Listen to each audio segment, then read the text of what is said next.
It is particularly concerning that the vast majority of people who've come to Britain in the last few years, including many of those on the skilled worker route, are unlikely to contribute more in tax than they cost over their lifetimes through their use of public services and state support.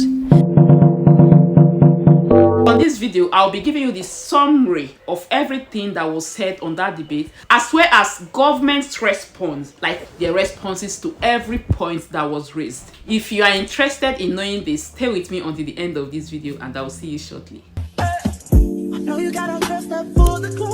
Yes, it's your girl, Blessing of Blessed Blessing channel. So, enough of the introduction, let's hit it. On the 8th of September, which was a couple of days back, the parliament of this great nation, United Kingdom, sat down and they deliberated on why it is important to exempt some individuals from the extension of ILR from 5 years to 10 years. And this debate actually lasted for close to 3 hours. If you watch the debate and you notice anything different from what I'm going to say, please drop your opinion on the comment section. Before I continue, let me make it clear that any information given on this video is just for information purposes and not a legal advice. The debate started with most of the MPs stating their points as to why they feel like migrants that are already on the route should be exempted. The very first person that opened that section, started with the importance of keeping migrants in the United Kingdom, the contributions of legal migrants, how they have been working day and night, the taxes they pay, like many things they bring to the table. And I was like, oh, so these people even know. I don't know if you get what I mean. So they went on with all this, but at some point I could sense that we actually tried though. We tried, but it's just more. There were actually two debates, like I told us on the previous video, that was deliberated on that day. First was exemption of people that are already on the route from the extension of ILR from 5 years to 10 years. Second was BON visa holders, British overseas nationals, like living in the United Kingdom, Hong Kong to be precise, okay, because they actually signed a debate. I think their own debate, over 100,000 people actually signed that they should be exempted from this whole thing. It was like a competition. I don't know how you guys saw it, but please pardon me if maybe I'm exaggerating. That was exactly how I saw the situation. I could sense a competition between skilled worker visa holders already on the route and these BON visa holders as well. But yeah, to be honest, it was a great one. It was cool. Well done to the MPs.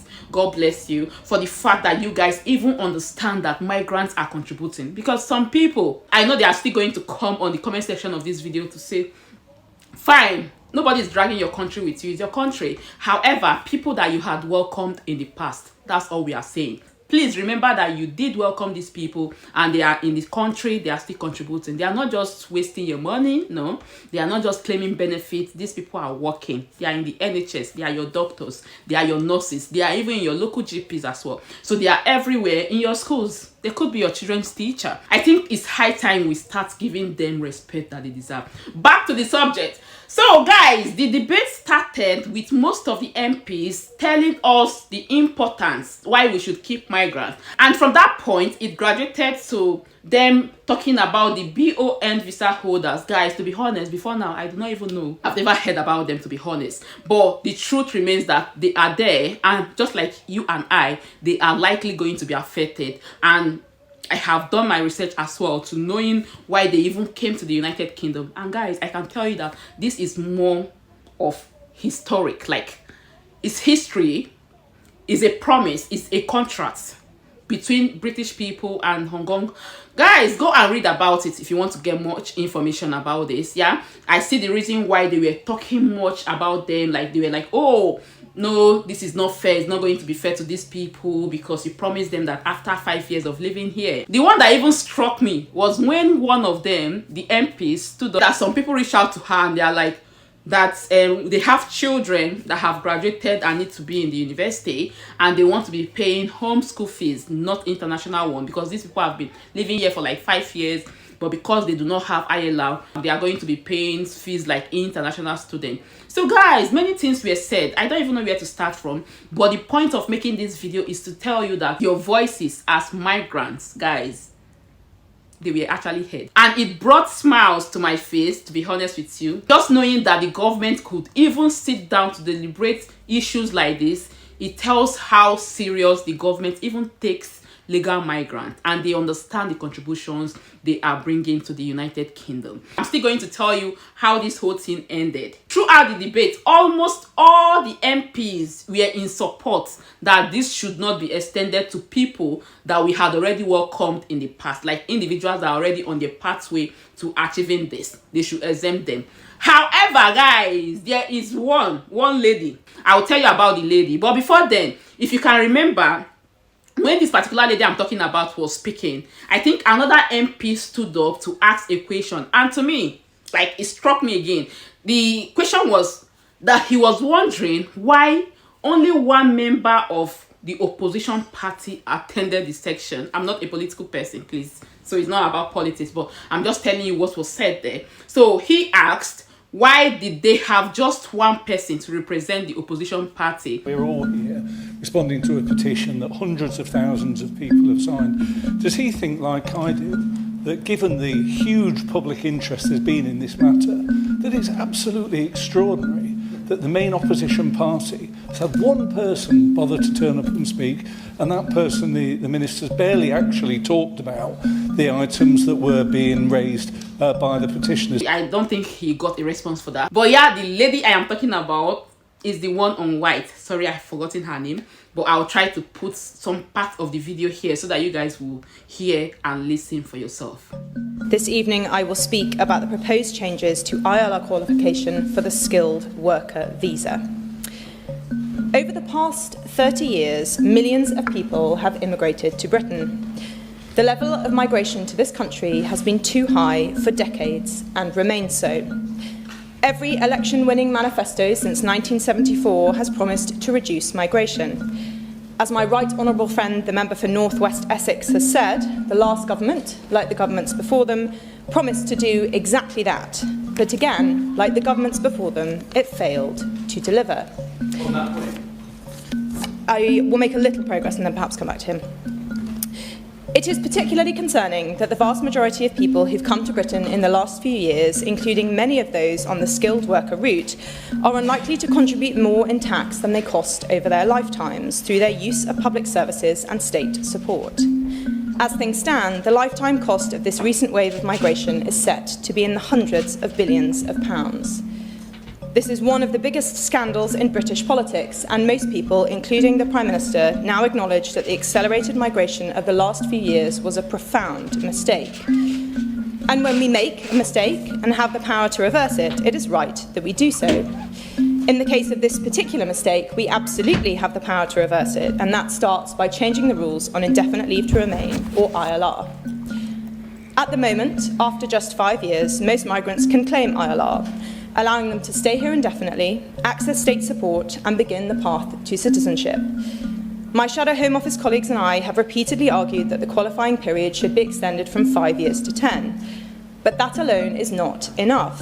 No new visas should be issued to, no new ILR status should be granted to, and existing ILR status should be revoked from those who've committed a crime, access state support, or who are unlikely to contribute more than they cost.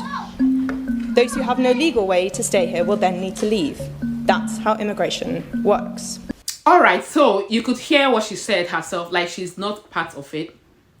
She's in Kemi part. I think they are Kemi people. So if you even look at it, they were the ones that brought out this whole policy in the first place. Not really a policy because it has not been implemented. If you have been following up with the news, you discover that before the introduction of the white paper, Kemi came out and said no, that their government, if given the opportunity, will first of all increase this whole thing from 5 years to 10 years, and then another 5 years for citizenship. So she expressed herself. Everybody have the right to express themselves. Yeah, she did as well. Then that apart, the last person that spoke on that debate was a minister, and he represented the government. Like, he gave response to everything that was said on that debate. And I think he started by appreciating the fact that people even came out to speak.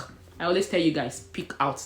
Don't always remain in silence. Yeah. So he appreciated the fact that like over 100,000 people came out with this petition, and also he commended the efforts of migrants, especially the legal ones that have been living and working in the United Kingdom, you know, all these years, as well as the Hong Kong people. However, he said that with regret, I don't know if I'm getting his exact words, but he said that with regret or unfortunately, they will still have to continue with their consultation as they have not concluded that. He still made mention of people trying to access public services and all of that. I think I heard that as well. I could be wrong anyways. But yeah, he talked about that, and he didn't come out to tell us that they are going to increase or they are going to exempt people.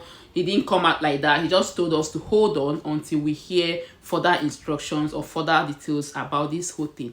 So I apologise in advance that for many of the issues that have been raised, I have to say that they will be subject to consultation, but they will, and I think that's the right way in order to make sure we get to the right position. How did you say it? You watching this video, did you watch the debate? How do you think it's going to end? If you can predict, fine. However, personally, I will urge everyone to just remain calm.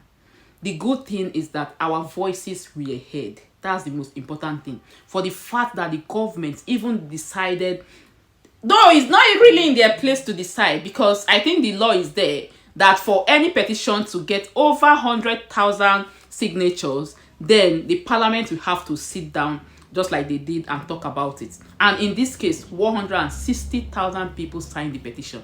So to me, I feel like, oh, they just have to sit down and talk about it. But yeah, all the same, I want to express my gratitude to the government or whosoever that organized that petition, and you know, for at least hearing us out. And we hope that the government would please remember the people you had welcomed in the past. I know you got a dressed up for the club.